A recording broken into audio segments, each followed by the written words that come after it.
Bad Boys for Life or Bad Boys 3, which should have been what it was then called. I'm all for giving your sequels subtitles and, changing it up. But don't do it if you've already got like a 1 and 2. That's what always drives me crazy. Like John Wick, same thing.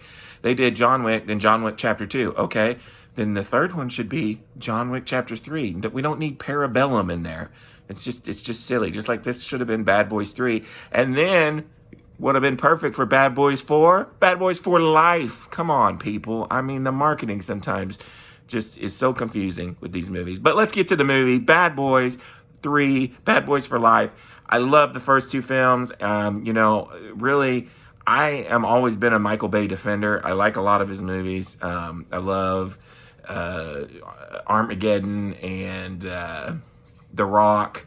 And, of course, the first two Bad Boys films. I even like The Island. I like several of the Transformer movies. So I am a Michael Bay apologist, fan. I love some of the stuff he does. This movie's not directed by Michael Bay. Michael Bay's presence is felt in more ways than one. There's definitely some homages.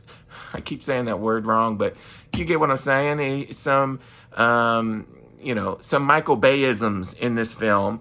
You get the cool camera twists. You get some of the same stuff you've gotten there in the other films, but these two new directors take it in a different way. I will say there's more character development. There is more of a interesting villain here. I mean, I like the cartoony villains of the first two films, but this villain has some depth and some story, and you understand why they're there, and you kind of feel for the villain a little bit. So that's cool. Does it take a few twists a little too far? Some people are probably going to think so. I kind of liked it, but I could see where people are not going to like certain twists of this movie towards the end. Are they trying to kind of build a franchise and set up some things? Yes, but it's not like overly done. There are some parts where you could see they're trying to go like a Fast and Furious route where they're trying to kind of relaunch a new franchise, which this movie did so freaking good that I think we are probably going to get another Bad Boys, which will be cool because Will Smith and Martin Lawrence have amazing chemistry, and basically this movie takes place 17 years after the last one. And, Martin Lawrence is trying to retire for real this time. And Will Smith, he's just, you get a lot of backstory on Will Smith in this one, on Mike Lowry, why he acts the way that he is. But, he doesn't want to ever retire. He just wants to keep going until he dies. And then you have this new crew. They're called Ammo. And, Mike Lowry makes fun of them for being the boy band of police work, but they're really cool because that's a way to put new tech into this. You can't just be running and gunning and acting, crazy like in the old days. They have all this fancy tech and non-violent ways of doing things, and it was really cool. The crew is all really good. I liked all the side characters. There are some shocking moments that I didn't see coming.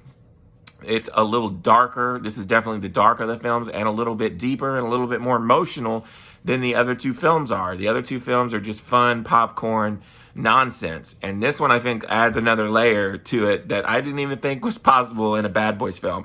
When I went into this, I just wanted to have a good time, and I had a good time. I laughed several times during this movie so hard that tears were coming out of my eyes. So that's all I wanted, to get all this other stuff, to set up for another movie and have this awesome character development and have this really cool villain. That was all bonuses for me for a Bad Boys film. So I really love the film. I can't wait to watch it again. Is it as good as the first two films? Yeah. I mean, is it better? I don't know. If I was going to rank them, I might still have 2 a little bit higher. I know people bag on 2 a lot, but I think 2 has one of the coolest action scenes ever filmed.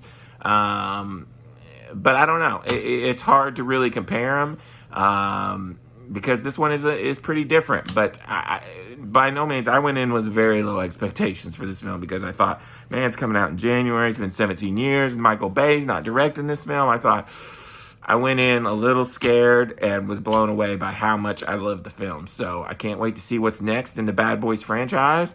And I'm going to give Bad Boys for Life a 4.5 out of 5. I liked it that much. I'll have to go back and look, but I'm pretty sure that is kind of the score I think I gave both the other ones. I may have given the first Bad Boys a 5 out of 5. I can't remember, but I love the film. So if you like the Bad Boys franchise, if you want to see Martin Lawrence back in action and Will Smith and Martin Lawrence together again, I mean, it's such a good time and it's fun, and I highly recommend it. Until next time, this is Rainy Cage. Peace out.